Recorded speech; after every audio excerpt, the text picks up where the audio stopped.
مریض جن کے گردے میں یا گردے کے ساتھ جو نالی ہوتی ہے اس میں جب پتھری ان کی شکایت ہوتی ہے تو ایسے جو مریض ہیں ان کو شدید درد ہوتی ہے اور ان کو بعض اوقات جو درد کش ادویات ہے ان سے بھی افاقہ نہیں ہو رہا ہوتا اور ان کو ویری فریکوینٹلی ہاسپٹل وزٹ کرنے پڑتے ہیں اور ایمرجنسی میں انجیکٹیبلز کا سہارا لینا پڑتا ہے تاکہ جو درد کی شدت ہے اس کو کنٹرول کیا جا سکے۔ اس کے علاوہ پیشاب میں خون آ سکتا ہے، مریض کو بار بار یورینری ٹریکٹ انفیکشن ہو سکتا ہے، اور اگر مریض ان ساری چیزوں کو نظر انداز کرے اور پراپر ٹریٹمنٹ نہ کروائے تو جو گردے کا فنکشن ہے وہ بھی بری طرح متاثر ہو سکتا ہے۔ اب چونکہ جدید دور ہے، گردے اور گردے کی نالی کے اندر جو پتھری پائی جاتی ہے اس کے ٹریٹمنٹ کو لے کے کافی جدت آ چکی ہے اور اب نیچرل اوریفس سرجری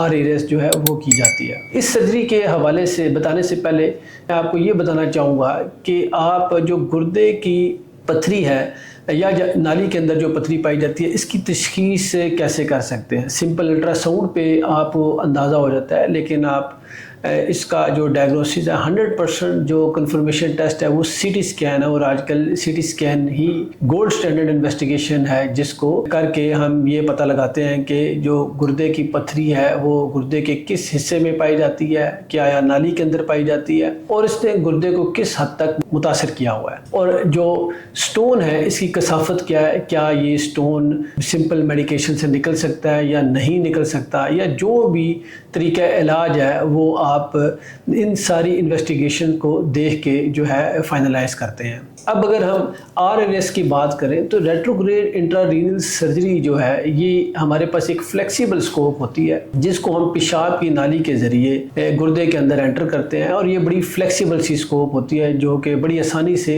گردے کے اندر گھس کے ڈفرنٹ پوزیشنز پہ جا کے جو پتھری ہے اس کو آئیڈینٹیفائی کرتی ہے، اور پھر ایک بڑا فائن لیزر فائبر ہوتا ہے جس کو ہم اس سکوپ کے اندر سے گزارتے ہیں، اور پھر جب ہم سٹون کو آئیڈینٹیفائی کر لیتے ہیں تو اس کو بذریعہ لیزر ڈسٹنگ کر دیتے ہیں، یعنی کہ جو گردے کی پتھری ہے اس کو ریت نما ہم کر دیتے ہیں، اور پھر یہ پانی کے بہاؤ سے یا پھر جب ہم اس پہ اسٹینٹ پلیس کرتے ہیں تو یورین کے بہاؤ سے یہ جو ریت ہے یہ گردے سے باہر نکالتی ہے۔ اس طریقے علاج میں جو چیزیں سب سے بینیفیشل ہیں پیشنٹ کے لیے، ایک تو مریض کو کسی قسم کی کوئی تکلیف نہیں ہوتی، کوئی کٹ نہیں، کوئی چیرا نہیں لگایا جاتا، اور مریض اس کو بہت ایزیلی ٹالریٹ کر لیتے ہیں۔ ہاسپٹل سٹے بہت کم ہوتا ہے، اس لیے یہ کاسٹ افیکٹو ٹریٹمنٹ ہے۔ جنرلی جو مریض ہیں وہ آپریشن سے 2 گھنٹے کے پہلے آتے ہیں، اور پھر یہ تقریباً 30 منٹ سے لے کے 1 گھنٹے تک depending upon the stone size, اور جو چیلنجنگ اگر کیس ہو تو اس میں تھوڑا سا ٹائم زیادہ لگتا ہے، لیکن جنرلی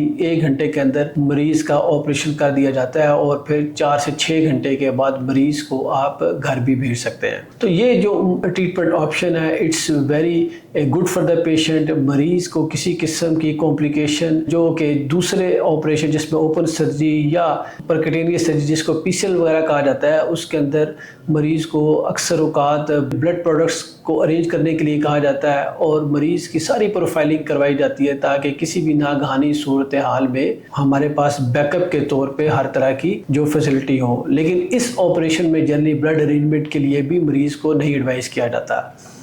اگر آپ کو کسی قسم کا بھی